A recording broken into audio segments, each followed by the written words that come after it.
بسم اللہ الرحمن الرحیم. Views with news to you کے ساتھ صدیق ساجد حاضر ہے.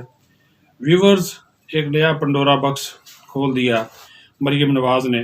اگر اعتراف جرم کیا ہے ثاقب نثار نے نواز شریف اور مریم نواز کو سزا دینے کے حوالے سے ایک مبینہ آڈیو ٹیپ میں، تو دوسرا اعتراف جرم خود مریم نواز نے بھی کیا ہے کہ جو مختلف ٹی وی چینلز کے اشتہارات روکنے سے متعلق جو آڈیو لیک ہوئی ہے وہ ان کی ہے اور اس کو مانتی ہیں.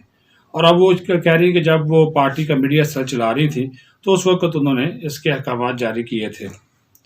تو یہ بھی ایک بہت بڑا اعتراف ہے جو انہوں نے کر لیا. اب اس کی وضاحتیں مریم اورنگزیب صاحبہ دے رہی ہیں کہ جی بڑی جرت اور بہادری کا مظاہرہ کیا کہ انہوں نے جو کچھ کیا اس کو تسلیم کیا. مطلب یہ ہے کہ جب آپ کرسی پہ تھیں تو آپ کے پاس سارے اختیارات تھے، تو باتیں تو پھر حکومت کی ٹھیک ہیں کہ پرویز رشید تو پھر ڈمی جو وزیر اطلاعات ہے سب کچھ تو پھر آپ کر رہی تھی.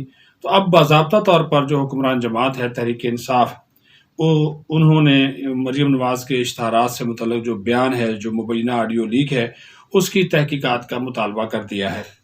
پارلیمانی سیکرٹری ہیں برائے تجارت عالیہ حمزہ، انہوں نے ایک خط لکھا ہے اسپیکر قومی اسمبلی اسد قیصر کو اور وفاقی وزیر اطلاعات و نشریات فواد چودھری کو.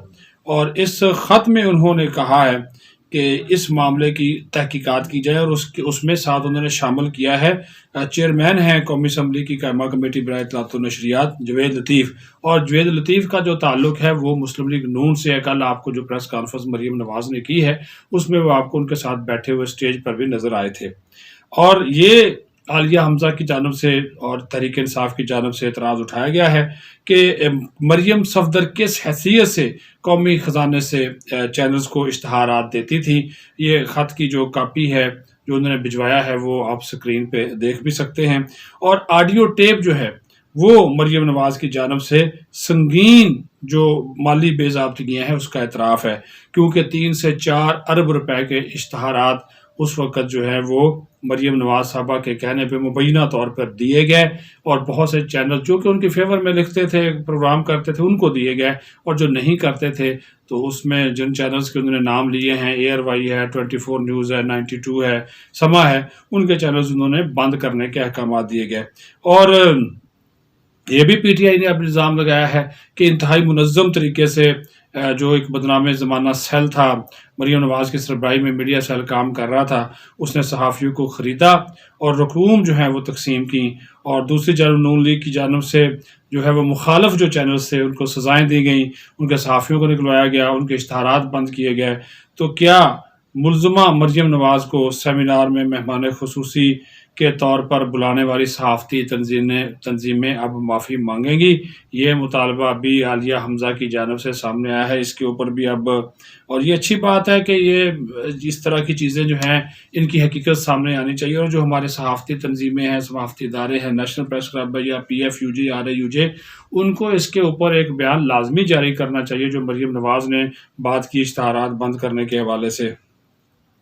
اور یہ بھی کہا کہ میڈیا کا گلا گھونٹنے کی جو واردات تھی اس میں وہ ملوث ہونے کا اب اعتراف کر چکی ہے، اس لیے اس کی جو ہے وہ جامع انکوائری ضروری ہے.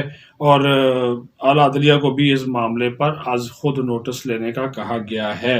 تو مریم نواز نے جو اعتراف جرم کیا ہے، اور اس کے ساتھ ساتھ پھر جو ثاقب نثار والا معاملہ اگر عدلیہ دیکھے تو اعلیٰ عدلیہ کو چاہیے کہ اس معاملے کو بھی دیکھے، کیونکہ یہ چیزیں ایک دوسرے کے ساتھ منسلک ہیں. اور پھر کیپٹن صفدر نے بہت گہری بات کی ہے. انہوں نے کہا کہ آنے والی جو ویڈیوز ہیں، یعنی کہ ان کے پاس، یہ ویسے لیک تو خود ہی کرواتے ہیں اپنے جو ان کے ایسے تعلق والے صحافی دوست ہوتے ہیں تو ان سے یہ کرواتے ہیں، لیکن ان کے پاس ایک ویڈیوز کا اور آڈیو کا اچھا خاصا ذخیرہ جو ہے وہ موجود ہے. اسی وجہ سے کیپٹن صفدر نے جو انکشاف کیا ہے وہ ایسے نہیں کیا جس میں انہوں نے کہا ہے کہ آنے والی جو ویڈیوز ہیں اس میں کچھ لوگ آپ کو سوئمنگ پول میں گرے ہوئے نظر آئیں گے، کچھ کمروں میں پڑے ہوئے ہیں، کچھ ڈرائنگ روم میں پڑے ہوئے نظر آئیں گے. تو اس کا مطلب ہے کہ معاملات جو ہیں وہ آنے والے دنوں میں اور رخ اختیار کریں گے، اور بڑی اہم جو شخصیات ہیں ان کی جو ویڈیوز ہیں، آڈیو ہیں، وہ لیک ہونے جا رہی ہیں.